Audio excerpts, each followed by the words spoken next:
అందరికీ నమస్కారం. ఏదైతే ఎన్టీఆర్ వైద్య సేవలో ఎవరైతే దాన్ని ఇమీడియట్గా అవసరమైనప్పుడు చేయించుకోలేని పరిస్థితిలో ఉన్న వాళ్ళందరికీ కూడా ఏదైతే ముఖ్యమంత్రి సహాయ నిధి నుంచి మరి వాళ్ళందరికీ కూడా చెక్కులు అందించడం జరుగుతుంది. అందులో భాగంగానే ఈ రోజున రమారమి 27 మందికి 15,56,141 ఎల్ఓసి రూపేనా కానీ చెక్కుల రూపేనా కానీ అందించడం జరుగుతుంది.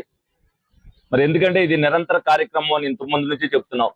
బాగా ఎడ్యుకేట్ చేయడం వల్ల ప్రజలను ఏదైనా పని ఉందన్నప్పుడు నిరంతరం మా నాయకులందరూ కూడా నాతో పాటు అందరూ కూడా ఇక్కడ టీం వర్క్ చేస్తున్నప్పుడు వాళ్ళు రాన్తోటే ఏదైతే మీకు ఆరోగ్యం బాగోలేదంటే ఎన్టీఆర్ వైద్య సేవలో పెట్టుకోమని చెప్పి అందరినీ కూడా ఎవరైతే ఆరోగ్యంలో ఇబ్బంది పడుతున్నారో వాళ్ళందరికీ కూడా ఎన్టీఆర్ వైద్య సేవ చేయాలని అందించడం జరుగుతుంది. ఏలూరు హెడ్ క్వార్టర్ కాబట్టి ఎక్కువగా ఎన్టీఆర్ వైద్య సేవలోనే వాళ్ళకి అందించడం జరుగుతుంది.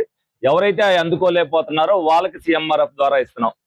రమారమి నిజంగా ఎన్టీఆర్ వైద్య సేవలో ఏలూరు నియోజకవర్గంలో అందుకోకపోతే ఈ పాటికి 10 కోట్ల రూపాయలు సీఎంఆర్ఎఫ్ ఇవ్వాల్సి వచ్చేది. ఎందుకంటే చాలా మంది రూరల్ నియోజకవర్గాల్లో ఎందుకంటే వాళ్ళ దగ్గర హాస్పిటల్ ఉండవు, వాళ్ళు ఎక్కడికి వెళ్ళి చేయించుకుంటారు, వాళ్ళకి ఇవన్నీ చేయించాలంటే కష్టం అవుద్ది. కాబట్టి వాళ్ళల్లో దగ్గర రమారమి 10 కోట్ల రూపాయల చెక్కులు ఇచ్చిన నియోజకవర్గాలు కూడా ఉన్నాయి రూరల్ నియోజకవర్గాల్లో. మేము కూడా 10 కోట్లకి రావాలని అనుకుంటున్నాం, కానీ 10 కోట్లకి రాకుండా మొత్తం ఎవరైతే ఉన్నారో అందరూ కూడా ఎన్టీఆర్ వైద్య సేవలోనే అందరికీ ట్రీట్మెంట్ అయిపోతే మాకు కూడా ఆనందంగా ఉంటుంది, వాళ్ళకు కూడా ఉపశమనంగా ఉంటుంది. ఎందుకంటే ఇవన్నీ నెల 15 రోజులు 2 నెలలకు వచ్చేసరికి దానికంటే వాళ్ళకి ఇమ్మీడియట్ గా స్పాట్ గా ఏదైతే ఆ ఎన్టీఆర్ వైద్య సేవలో వాళ్ళంతా కూడా ఇంచుమించుగా ఆ అర్హత అంతా కూడా పొందుతారో అలా చేయించుకుంటే వాళ్ళకు కూడా ఉపయోగపడుతున్న ఉద్దేశంతో ఎవరో ట్రీట్మెంట్ చేయించుకునే ముందు డెఫినెట్ గా వాళ్ళు ఇక్కడికి వస్తే వాళ్ళు చేయించుకునే ముందే ఎల్ఓసి కానీ లేకపోతే దాంట్లో ఎన్టీఆర్ వైద్య సేవలో ఏ హాస్పిటల్లో చేస్తున్నారనేది వాళ్ళకి 5-6 హాస్పిటల్ పేర్లు చెప్తే వాళ్ళకి నచ్చిన హాస్పిటల్లో వారు జాయిన్ అవ్వచ్చు. కాబట్టి మీకు ఈ చెక్కుల కోసం కూడా వెయిట్ చేసే పని ఉండదు. ప్రతి ఒక్కరు కూడా దాన్ని కూడా ఉపయోగించుకోవాలని ఈ సందర్భంగా మీ అందరికి కూడా తెలియజేస్తున్నాం.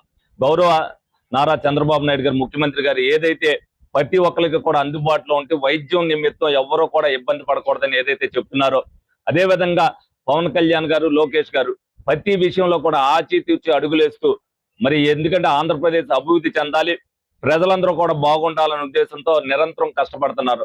దానిలో భాగంగానే నిరంతరం తెలుగుదేశం పార్టీ నాయకులు అవ్వచ్చు, కార్యకర్తలు అవ్వచ్చు, అందరూ కూడా నిరంతరం ప్రజల్లో ఉంటూ వాళ్ళకి కావాల్సిన సేవలు అందించడానికే ముందుంటున్నారు. దీన్ని మరి అర్థం చేసుకోండి.